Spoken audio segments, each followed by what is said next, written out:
تو ذوالقرنین سکندر، نام اس کا سکندر ہے لیکن اس کو ذوالقرنین کیوں کہا گیا؟ دیکھیں قرن کے معنی جو ہوتے ہیں نا، ذوالقرنین یعنی دو قرن والا۔ اب قرن کیا ہوتا ہے؟ قاف را نون۔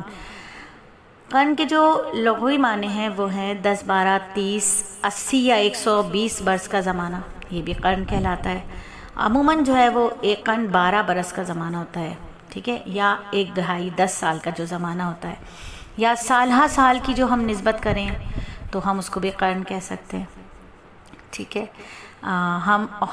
عہد ہوگا، جیسے 90s میں کسی بچے کی پیدائش ہوئی تو وہ ہم عہد کہلاتا ہے، ایک ہی سن میں ایک ہی عہد میں ان کی پیدائش ہو، ایک ہی ہم عصر ایک ہی زمانے میں پیدائش ہو، ایک ہی زمانے کے رہنے والے، ہم سال ایک ہی سال میں وہ کام کیا گیا ہو۔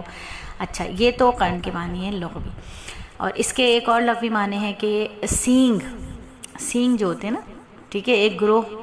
گروہ بھی کہتے ہیں قرن کو، گروہ بھی ہیں اس کے معنی، نسل بھی ہیں اس کے معنی، سینگ بھی ہیں اس کے معنی، جو حیوانات کے جو سر پر سینگ ہوتے ہیں وہ ہوتے ہیں، ٹھیک ہے۔ تو یہ اس کے معنی ہے، انسان کے سر کی بلندی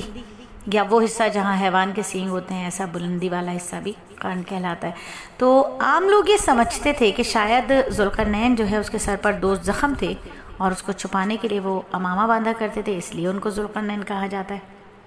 تو بعض مفسرین نے کہا کہ نہیں، چونکہ انہوں نے مشرق سے مغرب تک کا سفر کیا تھا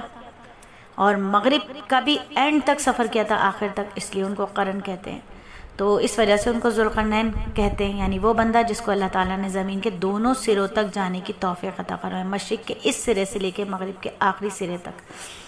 بعض مفسرین نے کہا کہ نہیں، اللہ رب العزت نے ان کو گورے اور کالے ہر ایک کے اوپر ایک جیسا مقام عطا فرمایا تھا، اس وجہ سے ان کو ذوالقرنین کہا گیا۔ اور بعض مفسرین نے کہا کہ ان کے بالوں کی 2 لٹیں تھیں، ان 2 لٹوں کی وجہ سے ان کو ذوالقرنین کہا جاتا ہے۔ بہرحال بحث اس بات سے نہیں ہے کہ ان کو ذوالقرنین کیوں کہا گیا، بات یہ ہے کہ ان کا ذکر اتنی شدمت کے ساتھ کیا گیا قرآن کریم میں، اور اتنا اہم بات تھی ان کے ذکر میں، ایسی کوئی خصوصی بات تھی جس کی وجہ سے یہودی علماء نے نبی صلی اللہ علیہ وآلہ وسلم سے یہ سوال پوچھوایا کہ بھئی پوچھ کر آؤ کہ وہ شخص جس نے مشرق سے مغرب تک کا سفر کیا تھا وہ کون تھا،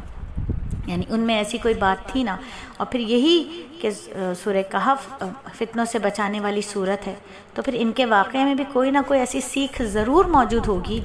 جس کی وجہ سے اللہ رب العزت ہمیں دجال کے فتنے سے محفوظ رکھیں گے۔ تو سیکھنے والی بات جو ہے وہ یہ ہے کہ ذوالقرنین نے ایسا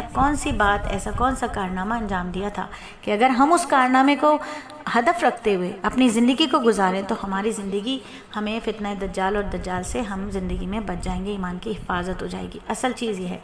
ذوالقرنین کیوں کہا گیا، یہ ایک دیگر ہے، یہ اس بحث میں پڑھنے سے بہتر ہے کہ ہم اس بات کو سیکھیں کہ وہ ذوالقرنین نے ایسا کون سا کارنامہ انجام دیا تھا اور وہ ایسی کیا چیز تھی ان کے اندر۔ بعض لوگ جو ہیں وہ ان کی نبوت اور ولایت کے اوپر بات کرتے رہتے ہیں، تو یہاں اصل چیز پہ فوکس ہونا چاہیے، اختلافی باتوں میں پڑھنے کے بجائے